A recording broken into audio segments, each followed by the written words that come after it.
Hey, welcome to Aquaponics. Come check out the herb spiral that our students built this year. Awkward. So this is the herb spiral that our students built as part of our larger permaculture landscape. It started with the design that Jen Neufeld and Flowing Springs Permaculture and Soil Health came up with along with other community members in a community course that we offered a while back. So the concept of a herb spiral is that we create microclimates around different temperatures, different light conditions. Diversity is really good because it provides habitat for lots of different insects, birds too potentially, but it'll act somewhat as a pollinator garden too potentially, so that's exciting. Our students were most excited about this project, and so they decided to take it on. We first had to fund the project, and thankfully there's some awesome opportunities in Alberta, including the Alberta Emerald Foundation, which give youth grants for projects like this, as well as Nutrients for Life, who through Inside Education, they offer these learning garden grants. Thanks Alberta Emerald Foundation and Nutrients for Life. Let's go! Herb spiral! Yay! I thought it was a terrific opportunity for our students to take on this project. You'll notice here that they started by building the spiral itself. Students, they wanted to go with the landscaping brick. When we were researching, we saw that there was a lot of different options. You could use like river rock, you could use really anything. You want it to be slightly porous because the ability for the soil to drain on the upper levels is relatively important. But other than that, you could use kind of whatever you have laying around the yard. Before we really get into the herb spiral, you're probably noticing the product that we have around. We just got this the other day, but it's pretty awesome stuff. This is Sedum sod, or Sedum Turf. It's a product from Eagle Lake Landscape Supply, but it's a whole bunch of different sedum species that they grow in trays, which we then just get delivered and we lay it like a normal sod. It's drought tolerant, you can walk on it, and it really is a really neat addition to this area as well. Thought this was the perfect way to complete this space that students have been working on. Okay, so let's talk about kind of the purpose of the herb spiral and why it works. Front is the sunny side, and then this would be our shady side. So with plants that need more shade. Cool. And all the plants that need the most sun, which ones are on the top. And then top, it all soaks and stops about here, we found. And then if we water the bottom, it goes all the way down. So then we don't really have to water the lavender that much. We put that soil in it.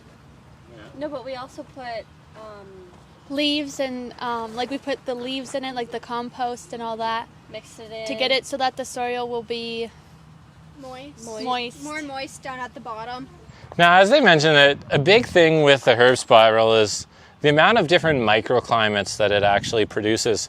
If you think about kind of normally where you're growing stuff in one area, the environmental conditions are pretty much the same for all of the plants in that area. So it's probably more favorable to certain plants and less favorable to others. This herb spiral is great in that as you build up the elevation, you end up with shady regions, you end up with sunny regions, and then you also end up with like regions at the top where it's really well drained. So some of the really heat-loving herbs like basil and whatnot might want to be on the south side in front of this rock here. These rocks will make a nice thermal mass and create a nice warm microclimate for the plants growing right in front of it.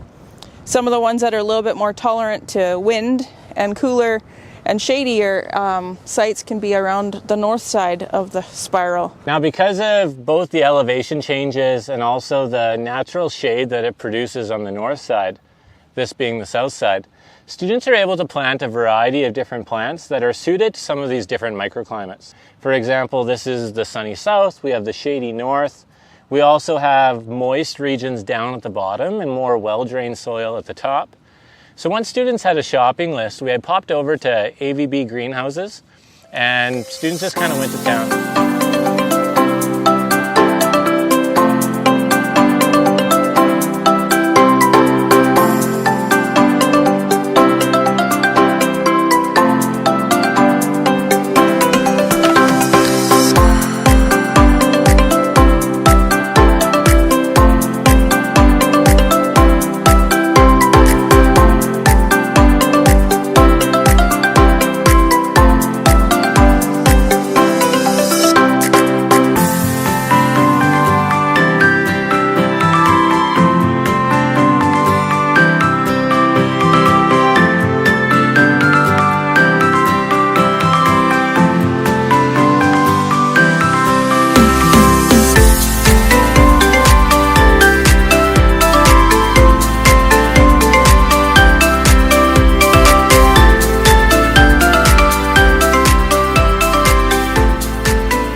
project has been a blast. Students really enjoyed the process of being able to build something when it came to the herb spiral, being able to fill it, learn about soil health, learn about different plants, what these microclimates actually were, and how different plants were suited to different areas of the herb spiral.